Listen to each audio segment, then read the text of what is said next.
Okay, good morning. Welcome to today's local government education program provided by the University of Illinois Extension.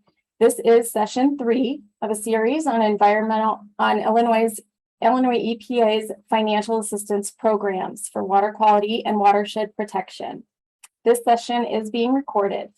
My name is Joan Cox. I'm an outreach associate with U of I Extension's Natural Resources, Environment, and Energy team. I'm also on the Illinois Indiana Sea Grant team.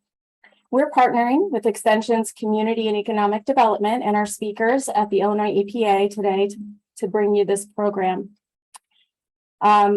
We have 37 participants now and several more registered to receive the recordings. As looking through the registration list today, I see several city, county, regional planners and managers, soil and water conservation districts, consulting firms, engineering firms, many non-government agency partners, and several folks involved in watershed planning across the state. We also have participation from north to south, east to west across Illinois. So thank you all for joining. Today's webinar is session 3, Getting Green Dollars for Green Infrastructure and Nonpoint Source Pollution Control Best Management Practices. There will also be a focus today on where environmental justice fits into this.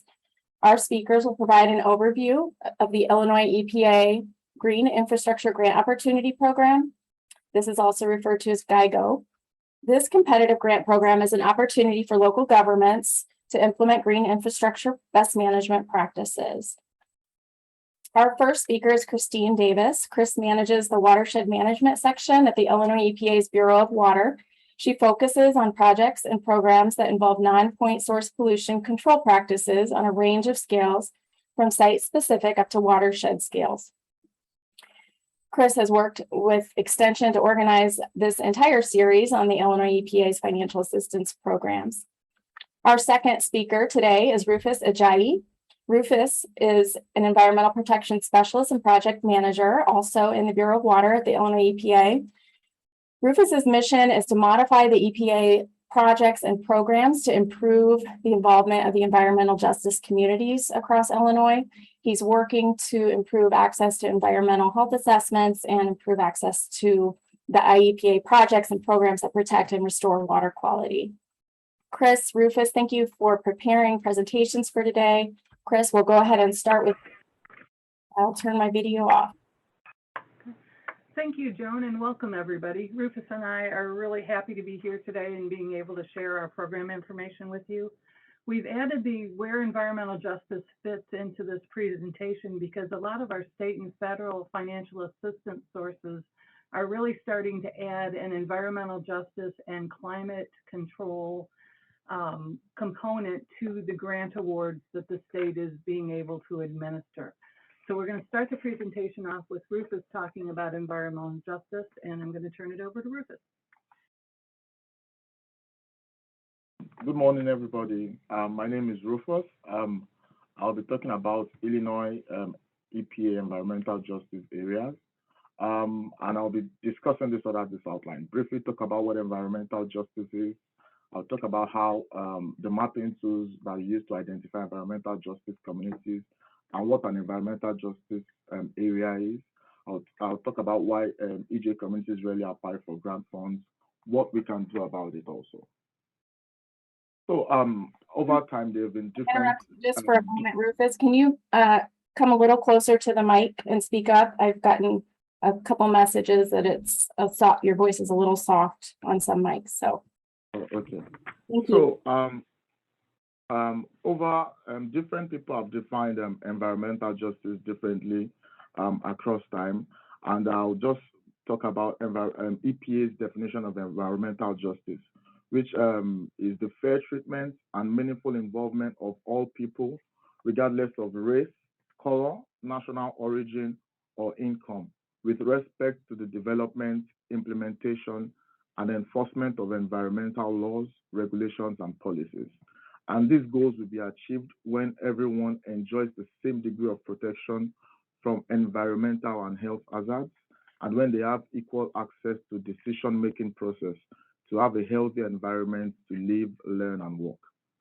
Illinois Environmental Protection Agency also defines environmental justice as the protection of the health of the people of Illinois and its environment, equity in the administration of the state's environmental programs, and the provision of adequate opportunities for meaningful involvement of all people with respect to the development, implementation, and enforcement of environmental laws, regulations, and policies.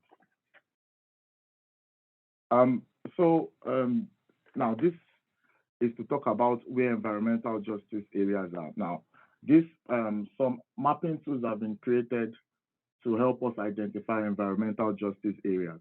And I'll just briefly touch on what an environmental justice area is. There are different definitions, but for the sake of Illinois EPA, an environmental justice area, there are areas where the low income and or the minority population is greater than 2 times of the state average. So, and at the level of the US EPA, the EJ screen is a mapping tool that has been created. I attached the link in the slide. At the level of Illinois EPA, the EJ stat is the mapping tool that we use. And then it's important, I'd just like to mention that for our grant review process, we make use of the EJ stats. These tools are aimed at improving transparency, assisting stakeholders in making informed decisions, and in creating a common starting point for dialogue with partners and the public.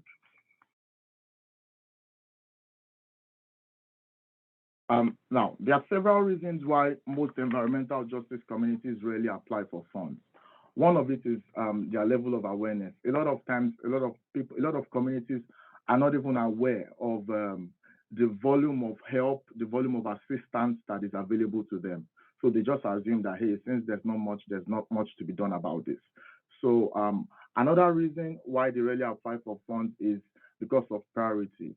More often than not, an average environmental justice community has people that are more interested in where to live, where to school, how to feed, how to get their jobs, rather than prioritizing environmental issues. Another issue that comes up is trust. So a lot of times in environmental justice communities, people who live there have a sort of distrust to the government. They just believe that, oh, the government doesn't really care about us, the government doesn't really look out for us. So this doesn't encourage them to apply for government interventions. And another reason that I put here is limited human and material resources. Sometimes also, even if they wish to apply for these funds, they don't have the know-how, they don't have the human or material resources or capacities to be able to apply for these funds effectively. Now, there are a few things that we can do to do about this. One of it is we can push communication, and the aim of communication is to create a common ground for us to understand each other, and to also inform these communities about what is available and what they need to do to be able to access what is available. Now, the route of communication is via community outreach and education. And at the end of community outreach and education, what we hope to achieve is the fact that there's an increased awareness about, first of all, the environmental issues that they have in their communities, the things that can be done about these issues, and the ways that they can access help and access support to be able to tackle these issues. Another thing community outreach and education will do is it's going to increase their trust in the government. It will increase their trust that, oh, okay, if people are reaching out to us, then it means that they really care about us. Okay, let's listen to them and let's see what we can do to work with them. And also, it helps to strengthen community bonds. Another thing that can be done, of course, is, and this is what we strive to do, and this is basically where I'm trying to, I try to work within community outreach education and provision, and this other point, provision of financial and technical assistance, because you want to, sometimes, like I said, even if these communities want to apply, they don't know how to. So we want to provide assistance on how to apply for the grants, how to reach the requirements, how to get all the necessary documents, how to ensure that they are properly located within the government portal and all that. And all this will support capacity building at the local level, and it's going to make it very easy for these communities to access help that is available. And another thing that we also do is that we can work with local communities to create and design projects that can achieve multiple aims at the same time. That's if you can help to support them to create a project that, for instance, will deal with stormwater and deal with flooding, deal with erosion at the same time. It means that with one single project, you can like tick off many stones, and that also works and is very helpful. And another thing that is done is, I would call it incentive, and that is that environmental justice communities can get like some extra points when they apply for funds, because we understand the disadvantaged position that the application is coming from. And that moves me to this point. So if you check our notice of funding for the grants that we put out, there's always a portion where we talk about, in quote, the extra points that we give to projects that are located in environmental justice areas. Now, priority is usually given to projects that are located within an Illinois EPA environmental justice area. Remember, I said we can identify this by using the EJ stat, so like I mentioned earlier. So full points will be given to those projects that are entirely located within an EJ area. Partial points will be given to those project areas that are partially located within EJ areas, and no points will be given to applications outside of an EJ area. So I would like to hand over to Chris now to talk a little more on this and to go into our presentation. Thank you. Thank you, Rufus. And the points that Rufus is talking about in the notice of funding opportunity, those extra points, any application has to meet a minimum threshold of points in order to be able to get the extra points that he was talking about there.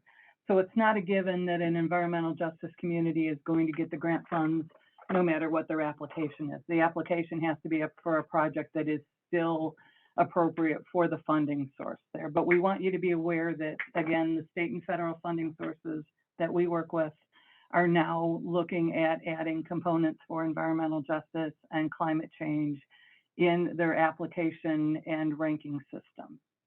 Okay. Oops. I went the wrong way. Okay, stormwater impacts on local water quality.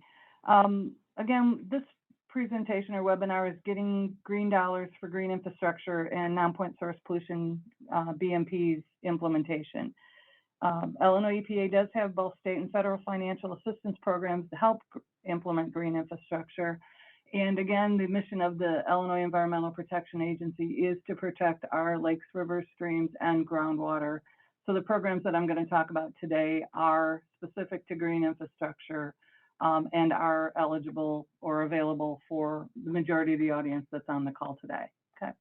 So why Illinois EPA has these programs, stormwater impacts the local water quality on a number of different ways. The pictures that are off to the right are showing you the result of what happens when we do have excessive stormwater runoff happening.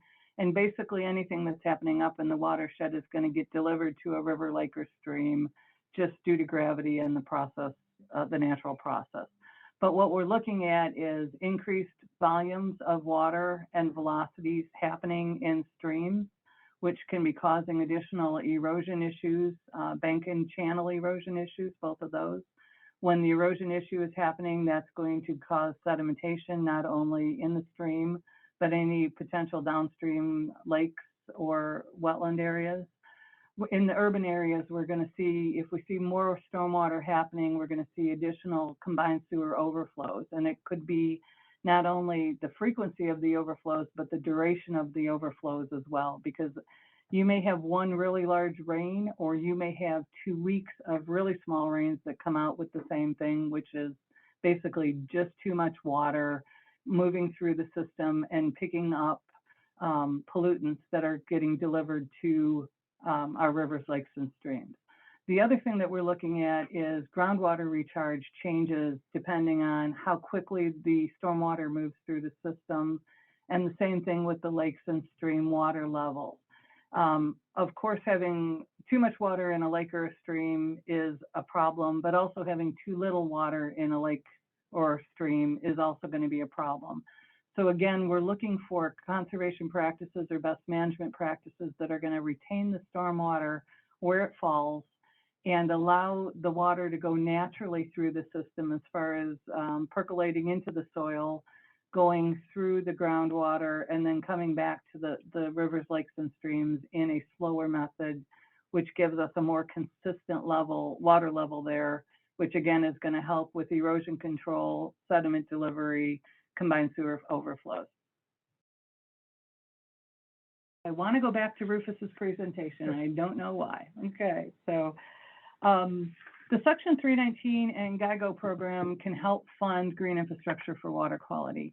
Now, the Section 319 program webinar has already been previously recorded. The link at the bottom of the page will take you there, and that's about a 45-minute presentation specific to the Section 319 program.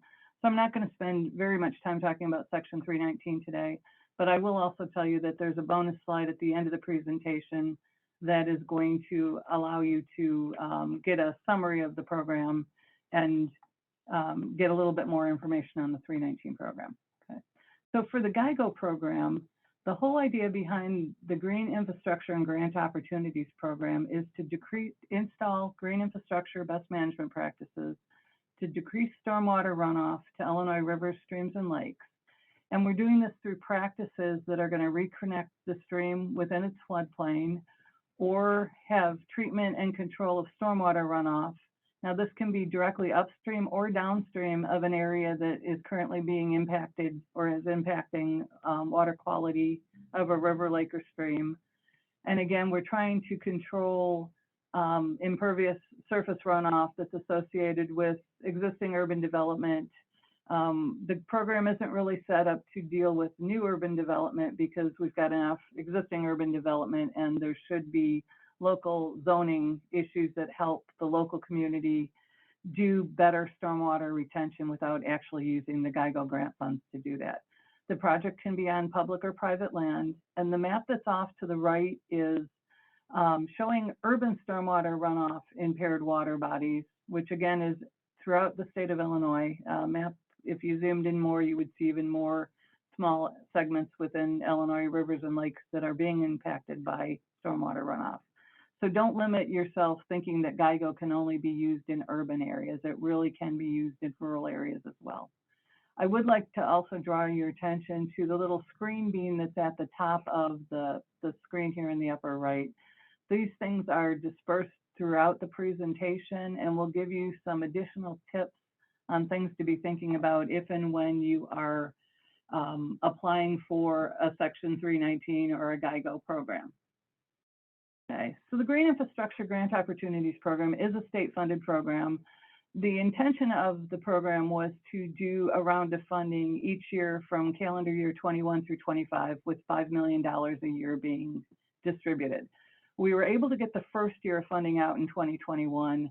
We have not released the second round of funding yet for 2022. If things go well, and we're a bit backlogged, and it's mostly due to Chris Davis, which is me, we will be getting the next notice of funding opportunity out. We're anticipating about a 60-day application period from the time that the notice of funding is released to the point that the application needs to be submitted.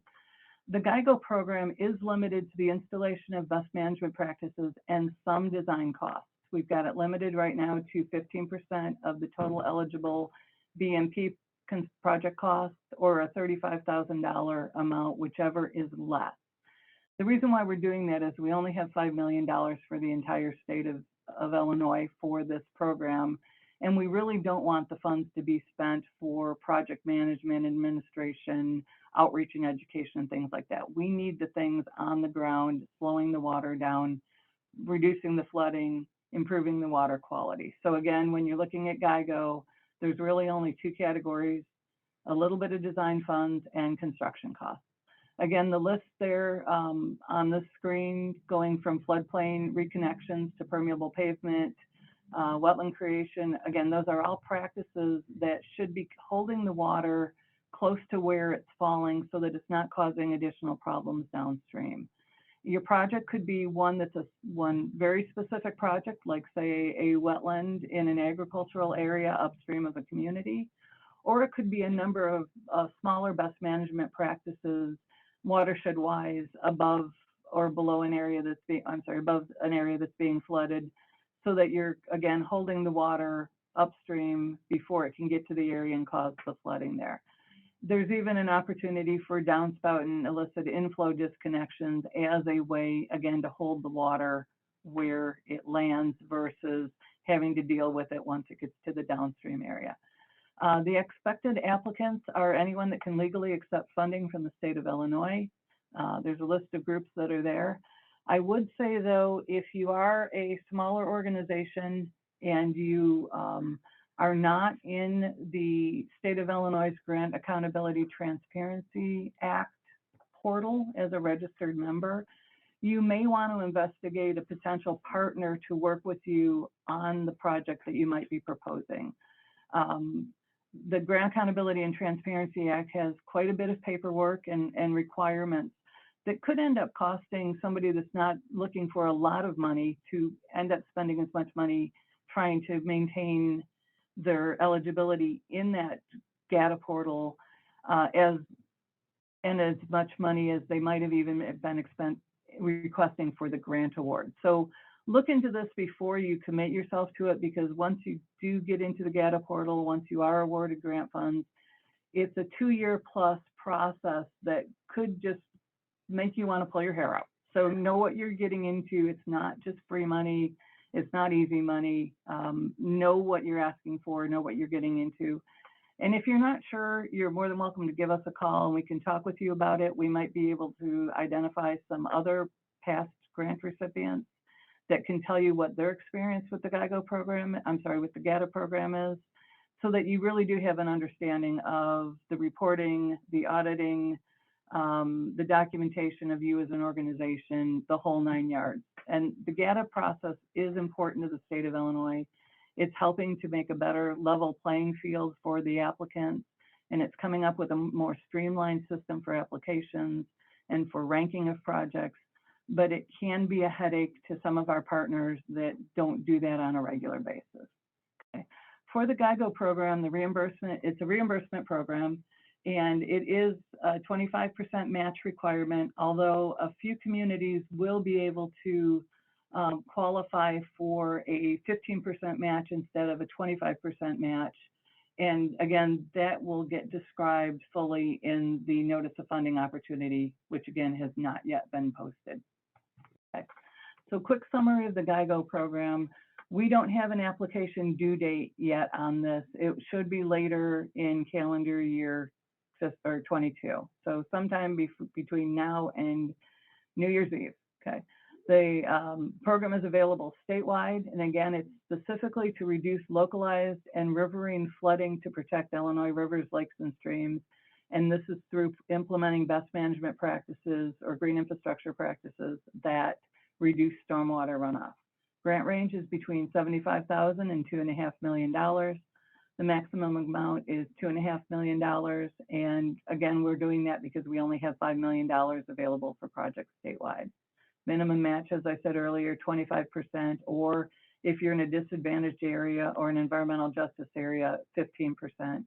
Project lengths are normally 24 months. The eligible projects are going to be, again, BMP implementation with limited design costs. No monitoring, no outreach and education, no administrative costs, although we do require quarterly and project report.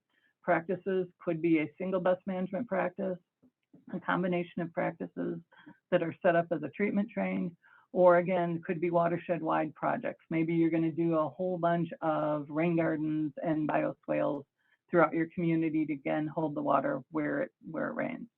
The ineligible costs, land acquisition, any BMPs for new development, again, project administration, routine operation and maintenance, and we've already talked about education and monitoring. Okay.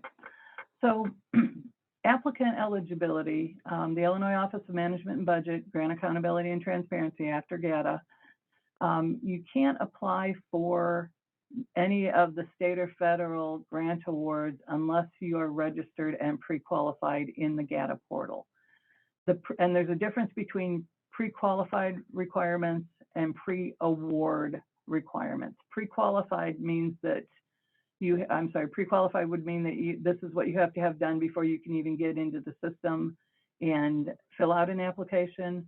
The pre-award is some additional items on top of the pre-qualified that help us identify what additional items might be required in an actual grant agreement. So for the pre-award requirements, you have to go into the GATA portal, which the grants.illinois.gov is the address there. There's an initial authorization or an authentication saying, hey, I'm a human, I'm here. Then you go through the next step, which is Grantree Registration, which is going to be information about your organization.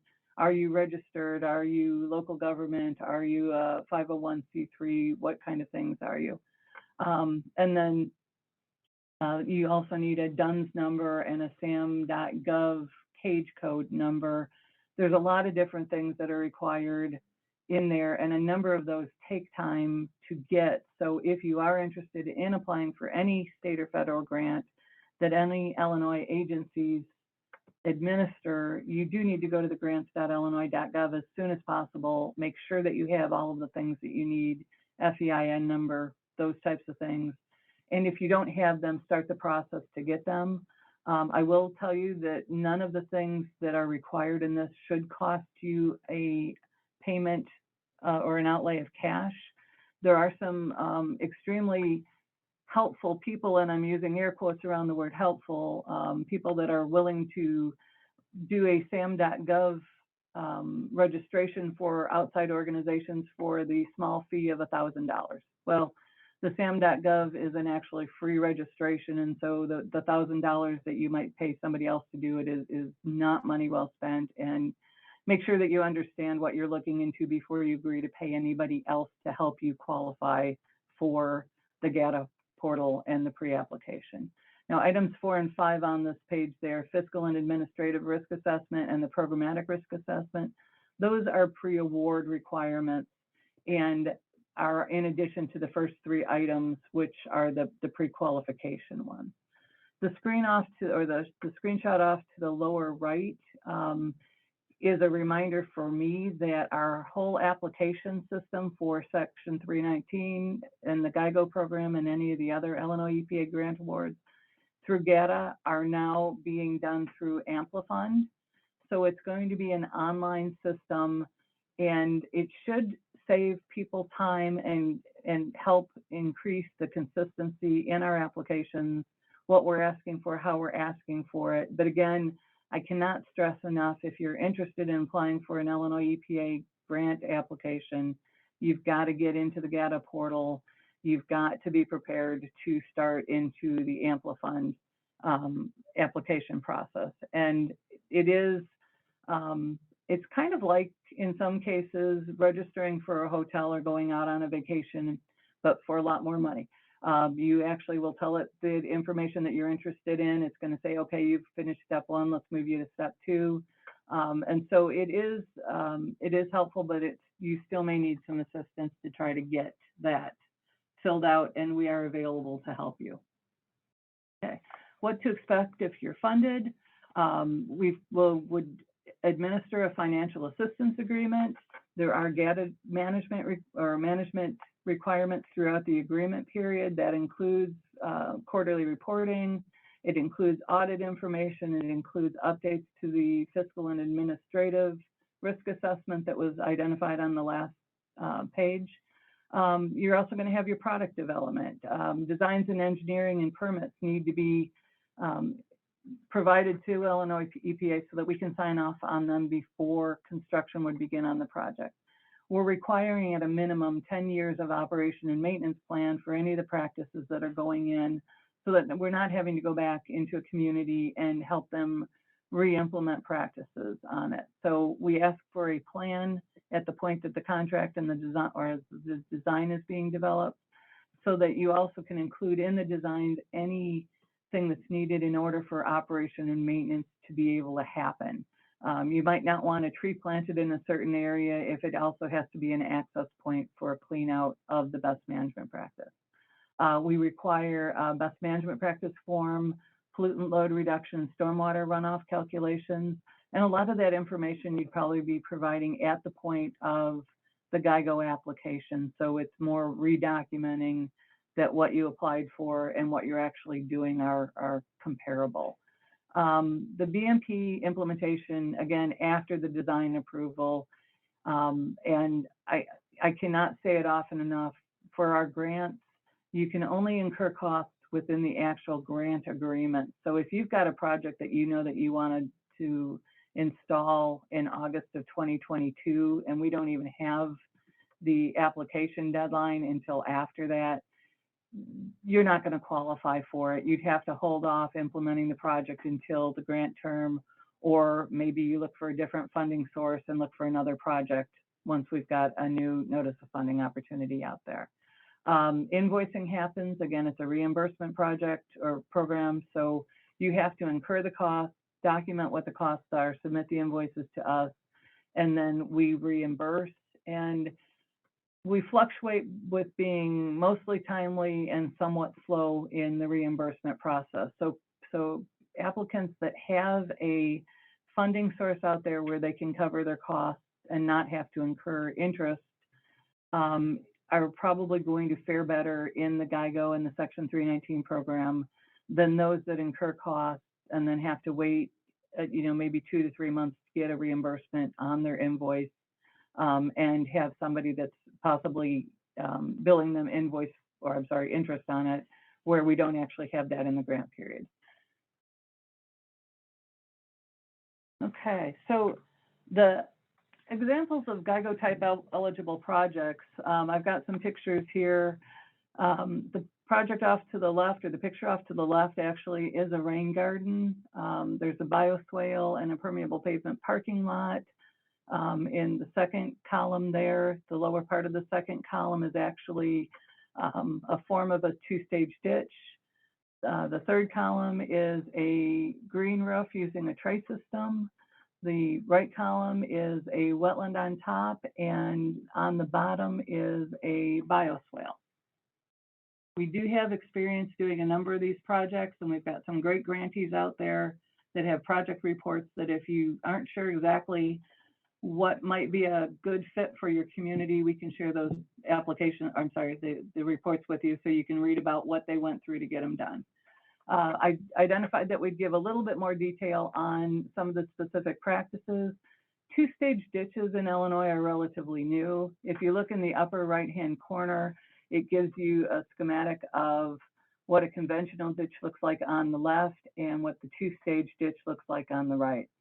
The bottom line difference between it is that there's a second floodplain or a tier available at the lower level for the water to expand out while it's going down the stream. So it's not all forced into the channel, and it's not, going as quickly as it can down to the creek down below or the lake down below that. So we're building in stormwater retention capacity in the stream right there. Okay, bioswales. The three pictures here, bioswale is basically going to be it's a lot like a waterway where it's actually delivering water safely from one area to another. There's a cross section at the top of the screen again showing you basically that it's trapezoidal area. You're going to have gentle slopes on either side, and then it opens back up to whatever the land use is outside of it.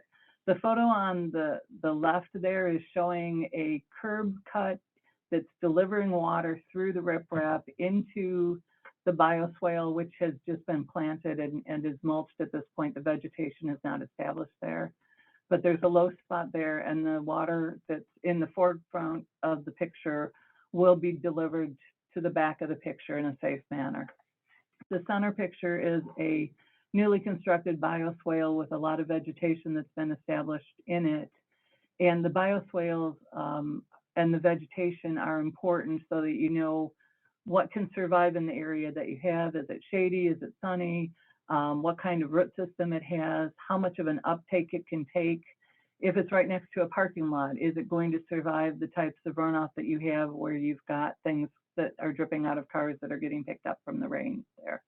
The picture on the right is also a bioswale, but it's running the length of a parking lot area. And on the right side, they've got a travel lane. On the left side, they have a travel lane, and then they have additional parking spaces. But basically, when they put the new parking lot in, they graded it gently so that the water from the parking area is going to go into that bioswale, and it's going to sink down into the ground. And there may be a pipe underneath there for if there's a lot of water, that it would actually move that water off a little bit quicker.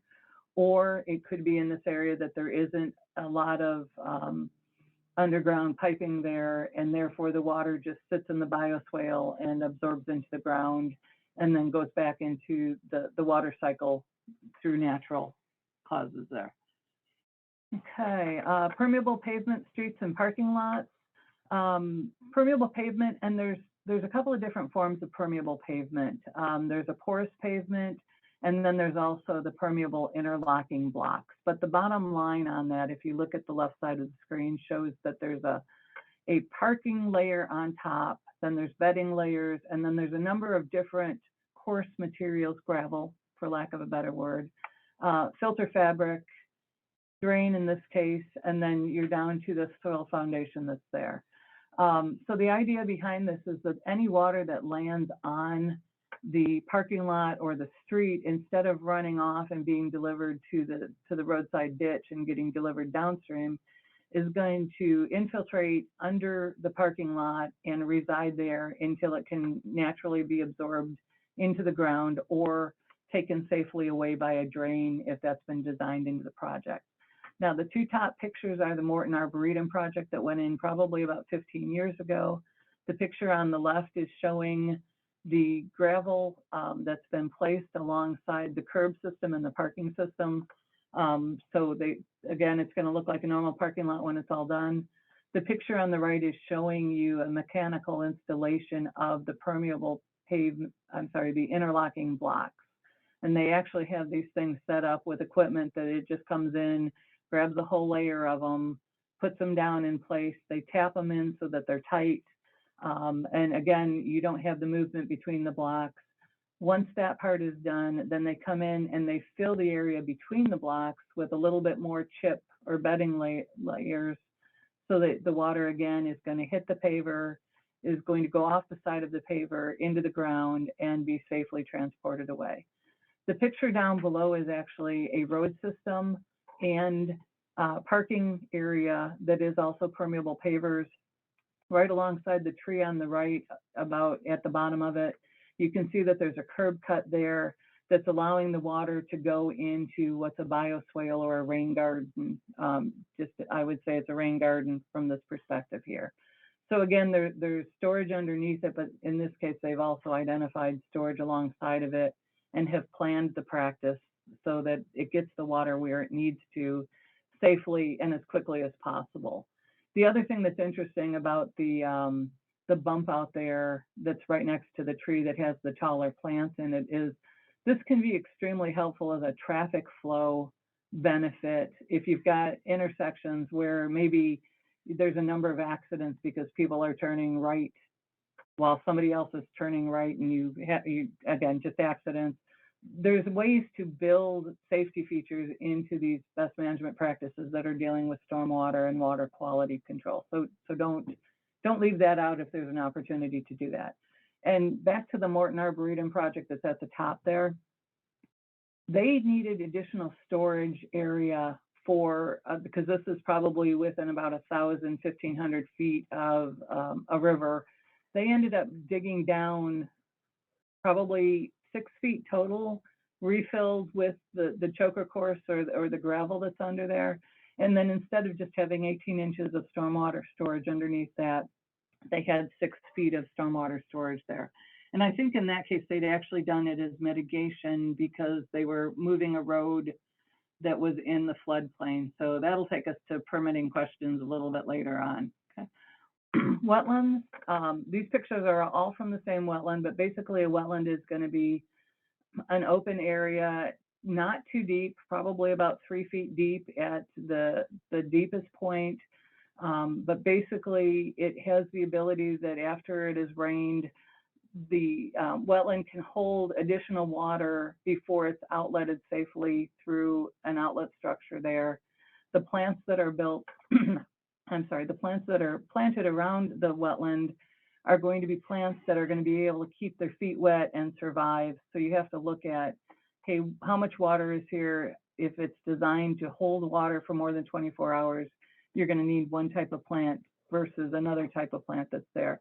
The thing that I like about this project, and this was a tiny project, but the way they got involved and the way they got this project done was they engaged local citizen volunteers to help with the planting days and help get the work done. So they did all of the earthwork, did the outlet work, and then brought people in. They did the screening there to help deal with Canada goose, trying to keep them from eating off all of the plants.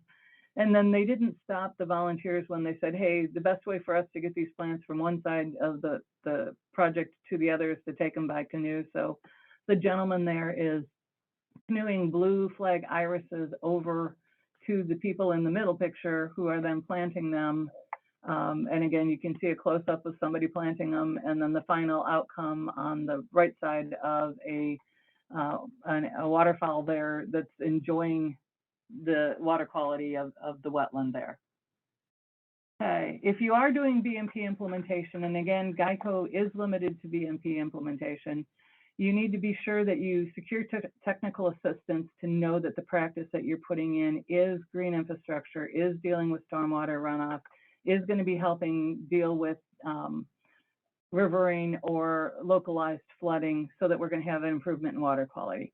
You need to know what your operation and maintenance needs are on it.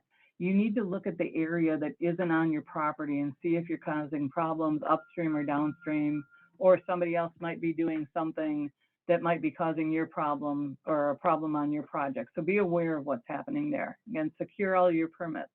When you're looking at this, consider your potential secondary benefits. Could be habitat, it could be flooding, it could be safety issues. It's wide open on what the secondary benefits could be. You're going to implement it according to the designs. You're going to operate and maintain the BMP throughout its lifespan. In a lot of cases, it's a 10-year lifespan. Sometimes it's a 20-year lifespan. It just depends on what the practice is. And promote the BMPs to your family, friends, and even people that you don't know, because the whole idea behind getting these practices in is to go ahead and get more of them in, and as a lot of them in as possible. Okay, and I know I'm running a little bit behind on time here, but the next part of the presentation is talking about the 2021 GIGO applications that we received, and give you a little bit of information about what worked and what didn't work. So we had 11 successful applicants, and the easiest way to say it is they were the right place, the right practice at the right price. The projects ranged from $83,000 to $2.4 million. We had porous pavement, roadway, and green alleys. There were wetland restoration and creation. There were bioswales with check dams, wetland retrofit, and daylighting. And the parentheses numbers there are the number of projects that had that type of project in their application. We had a bioinfiltration system with rain gardens and curb cuts to make sure that the water got above ground into the precast bioinfiltration system below ground.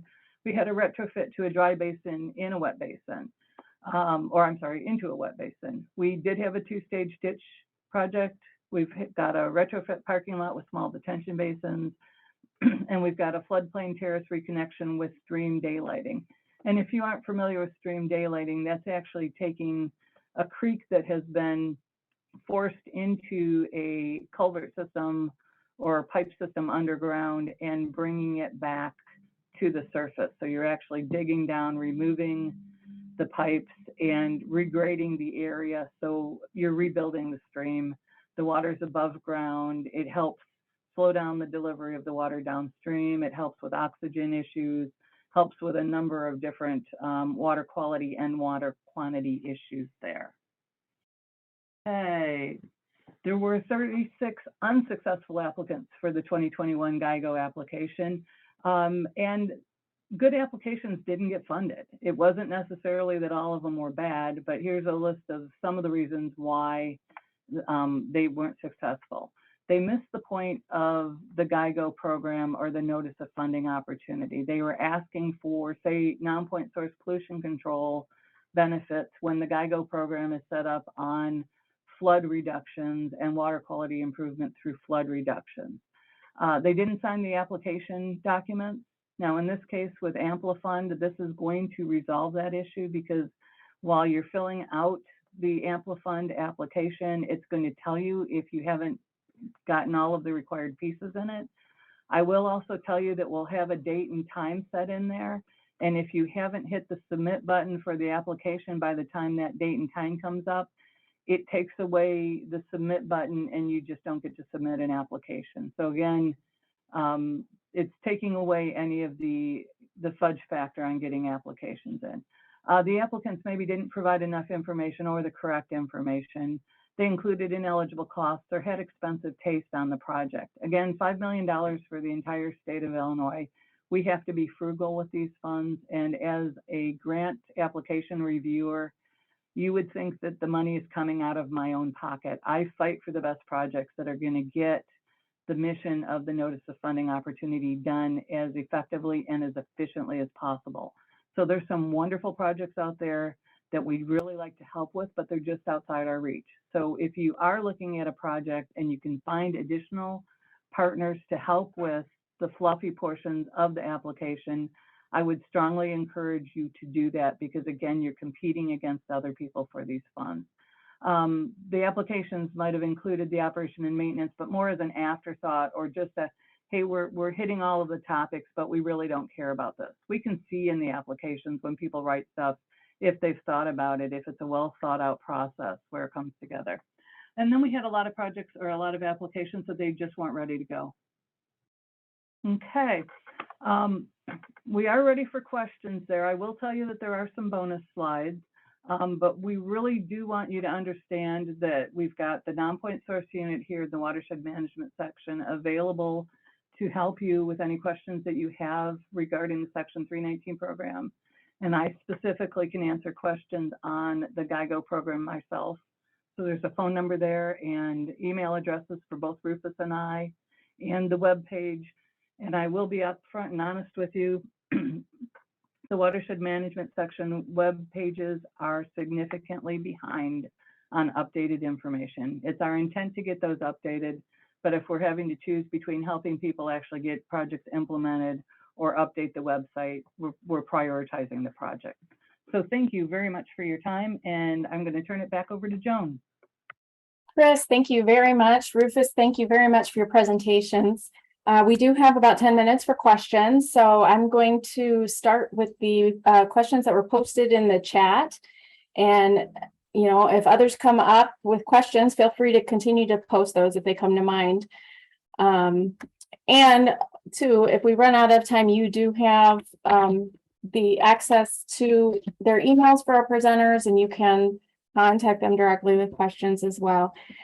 Chris, as you were speaking, Jordan placed a question in the chat about notice of funding for GIGO issued in 2020, saying the IEPA expected to award a total of $5 million, but according to the GATA website, the IEPA awarded only $3,337,000.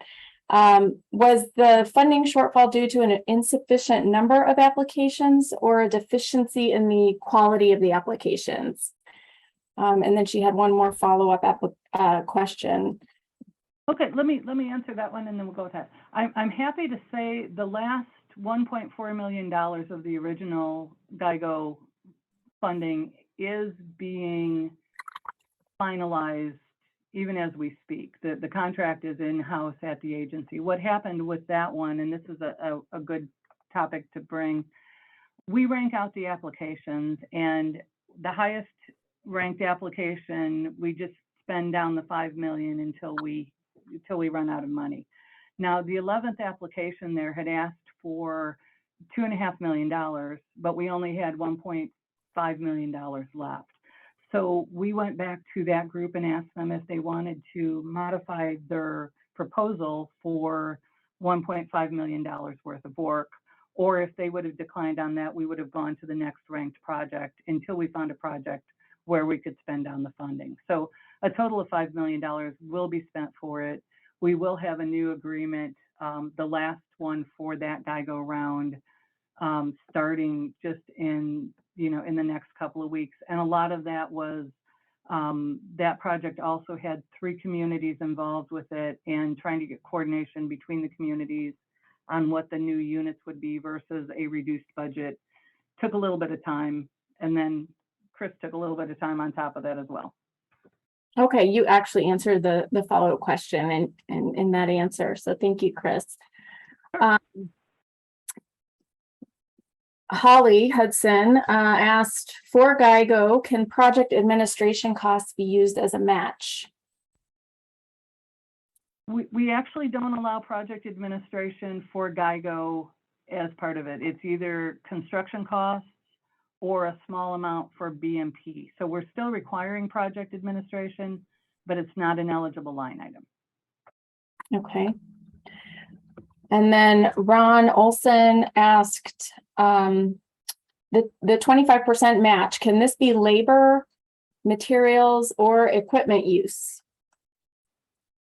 Yes, yes. And when you look at the GIGO application, or what I think is going to be in the next notice of funding opportunity, there are going to be line items there that definitely are consultants, because a lot of our applicants use consultants for the design work. There's going to be a line item for construction, because GIGO is all about construction, but there's also going to be line items for personnel, equipment, and supplies, because some of our grantees will have their own staff doing the work or using their own equipment to do the work. And so there will be a couple of line items that look odd there, but it's just because, again, we've got some different ways that people capture their costs for construction. We could have said that the personnel, the equipment and supplies all had to be under the construction line item, but it seemed that was giving people heartburn. I will tell you that if you do have staff labor for, say, the construction of the practices, anytime that you're doing a grant through Illinois EPA that is a GATA award grant, which the GIGO would be, and you have personnel costs, your personnel costs are going to have to include the timesheets for those staff people showing 100% of their time, not just their time specific to the GIGO project. And the reason for this is if we have applicants out there that are receiving multiple state awards, the state does want to be able to audit and show that we don't have one applicant that's billing multiple agencies for the same hours for the people. So it's just, it's something that we have to live with. So if you have the opportunity to, well, you need to be able to document timesheets for your staff if you're going to include personnel for construction for the GIGO program. Okay, thank you. If you, as I'm asking your question, if you have any follow-up question to that as she's answering or as Rufus is answering, please go ahead and just put that in the chat so I can follow up quickly and make sure that you get your questions fully answered. We had another question from Jordan.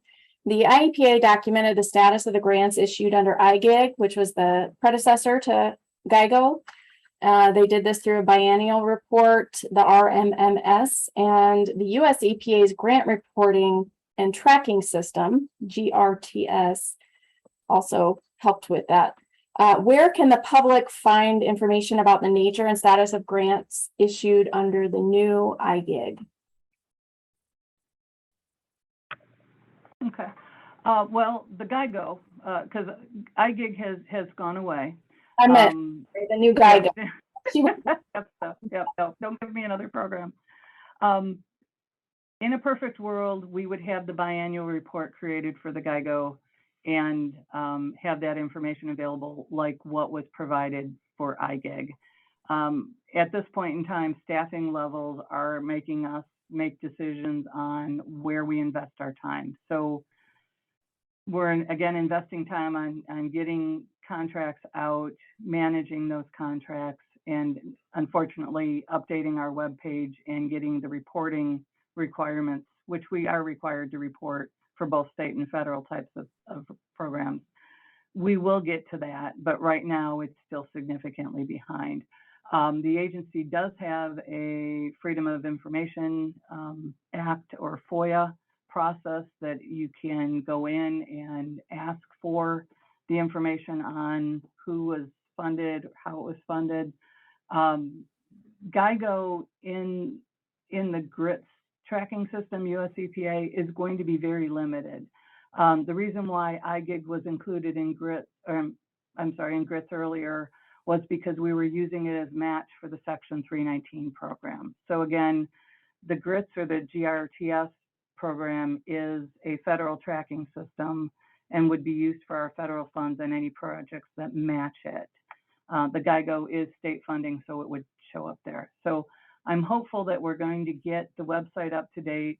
We're going to get the a regular reporting document in place so that people can see what the success of the project is and get more information about it. And the other place that you can go is out to the GATA portal, which is it's on one of the slides earlier. And you can see information by the Notice of Funding Opportunity, I believe, that tells you what grants were awarded under what work plans there. So the GATA portal should not only be giving you ideas of where you can potentially apply for funding sources to help you do your projects, but it should also help you see what the state agencies are doing with the funds that they're responsible for. Super. We do have more questions, but quickly before people jump off, we will stay on to address all the questions, but there's going to be a poll released. And so just click on your screen and indicate your answer there. Did this program increase your knowledge on the Illinois EPA's Green Infrastructure Grant Opportunities Program with a spotlight on best management practices to control stormwater runoff? And thank you for participating in that poll. We have a few more questions. Stacy Gloss asked if public universities are eligible to apply for this. Absolutely. Yeah, it's as long as you're eligible to receive money from the state of Illinois, you're going to be eligible to apply for the grant program. Okay. Let's see, Peggy Doty asked, can these grants be applied to a best management practice project need in a past awarded 319 grant watershed plan that is completed, and it would help the GIGO grant chances of being awarded? Okay. Yeah. So with the Section 319 program, one of the requirements for that is that priority goes to projects that are recommended in a watershed-based plan. Okay. In the GIGO program, although we would hope that that is what's happening as well, we don't have anything specific giving extra points for projects that are implementing a watershed-based plan. So if there's two projects that are exactly equal, and one of them is doing the recommendations of a watershed-based plan, that's probably going to tip the scale and move that project forward. But it's not going to be enough to knock somebody out if they've scored higher than you and they aren't in a plan area or planned area. Okay, and then we had another question from Danielle Payette. Do you collaborate with the Illinois State Water Survey and the Illinois Department of Natural Resources Office of Water Resources on grant program and other project development?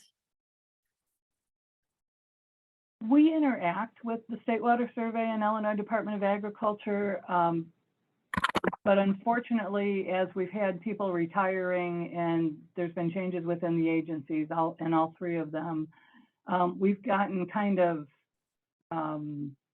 disjointed on how everything works together. But we do have, for like our Section 319 program, the Illinois Department of Agriculture is part of our peer review on the applications that come in, and they give us recommendations on what they think the priority is on it. The Illinois State Water Survey, and actually Illinois Department of Agriculture, we are working with them on an update to the state water plan. And there should be opportunities in the future for us to collaborate more. And actually, Illinois Department of Agriculture has applied for a number of USDA applications that we're providing letters of support and working with them on it. But we're not able to do it down to the level of detail that I would like to see us do it yet. Okay, we had a follow-up question from Jordan. As it would be helpful to applicants, can you consider releasing the notice of funding on a normal, predictable schedule? For example, you know, the deadline to submit the Section 319 applications was previously always August 1st of each year, and the notice of funding released 3 months prior to that deadline. She says the predictability and length of the application window allowed applicants time to plan and to schedule their resources for the preparation of the applications. I could not agree with Jordan more. It is our goal to get back on the regular schedule and do that. The GIGO program initially, we had planned on releasing again in the beginning of 2021. It happened to hit at the point that the state funding was in question due to all of the problems with COVID. So that one got bumped off schedule. The Section 319 has just been a workload issue, and we have new Nonpoint source staff. We have approval for some additional staff to be hired. Getting them trained and prepared to do this work will allow us to reach that goal of being consistent and predictable, which I would really love for the agency to be. Okay. Sort of along that line, a question about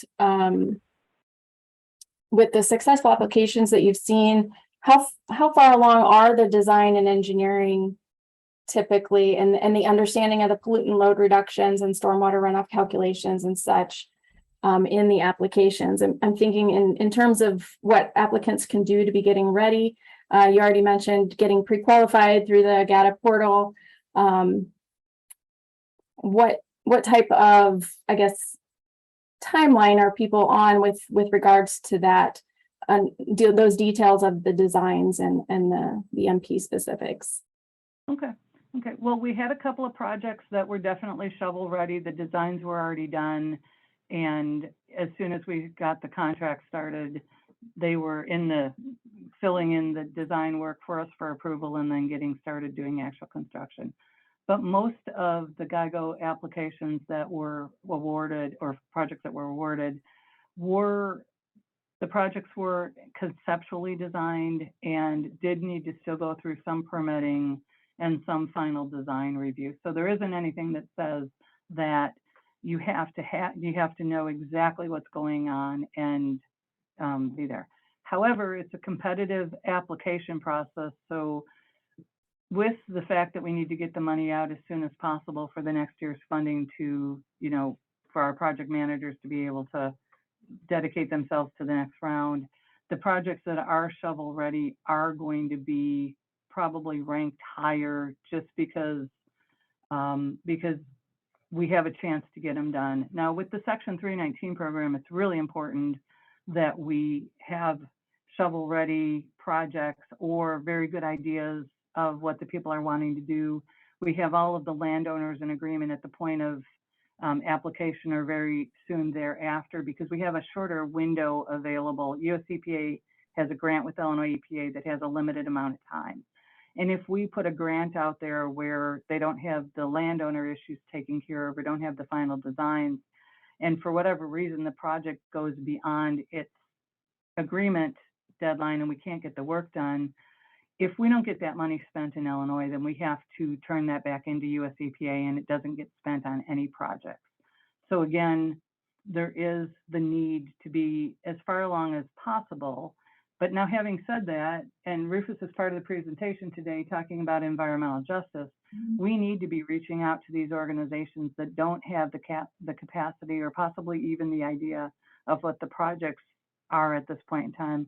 So we're needing to come up with a good balance of how we support groups that aren't ready but we'll get there, and groups that are overly ready and are just chomping at the bit to get out the door.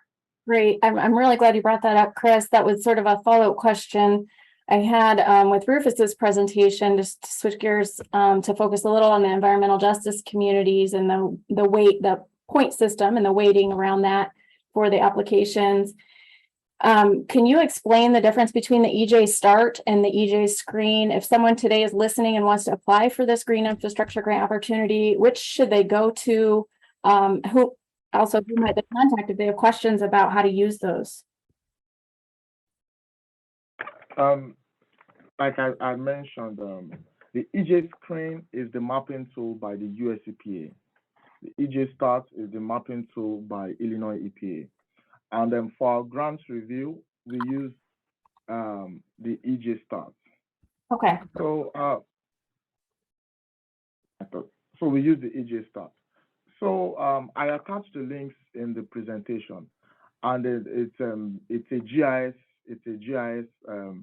app. It's like a web-based app, and the navigation system. I know if you go into the app, there are instructions on how to navigate through the app. Okay, I dropped that there in the chat. So you suggest applicants visit this to better understand the communities in Illinois that the regions that would receive extra weighting, either partial points or full points on an application for serving these areas. Yes, I would advise that if you want to find out, you can use the tool to find out if any communities around you, there are environmental justice areas. Great. And Nancy dropped the US EPA's EJ Screen in there as well. So for this particular application, you said, Rufus, the EJ Screen, the US tool is sort of a tool, but the grant would use the EJ Start, which is the Illinois EPA application. Exactly. Okay. Illinois EJ Start mapping tool should be used. Great. Do we have any other questions from our speakers today? Rufus, Chris, do you want to leave our audience with any last remarks or final takeaways? Okay. I would just say that if you have any questions about the programs that we've talked about or any of our other programs, please reach out to us. We are here to assist and provide technical assistance. And again, I am really hopeful that we are going to get the website and the other information up to speed. We are also looking at some additional capacity building tools to help applicants with the process. And with the notice of funding opportunity, when it goes out, we will send a follow-up email to anyone that's expressed an interest in knowing more about the Geigo notice of funding opportunity. We can go ahead and get it to extension so that you can send it out to anybody that attended this webinar. And we're expecting that there'll be at least a minimum of 60 days from the point that the notice of funding opportunity is posted and when the Geigo application is due. And again, this will all be an AMPLA fund, which is brand new to Illinois EPA, but it is an automated system that hopefully will be as simple as scheduling your next vacation. Okay, thank you very much, Chris and Rufus, for your presentations. Thank you, everybody, for bringing your questions today.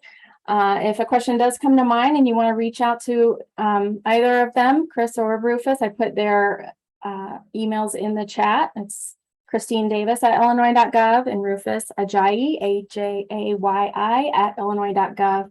So thank you all for coming. You'll receive a link to the recording for this webinar and a follow-up email today, along with the slide deck and other resources. And those who registered will receive the final announcement for session 4 of this series. And again, if you're not sure if you've registered, you can contact Nancy. I'll drop her email again in the chat. And that way you can make sure to get all of the materials from these sessions. So this concludes today's session. Thank you for coming and have a great day. And Joan and Nancy, thank you for your support in putting this together. It's greatly appreciated.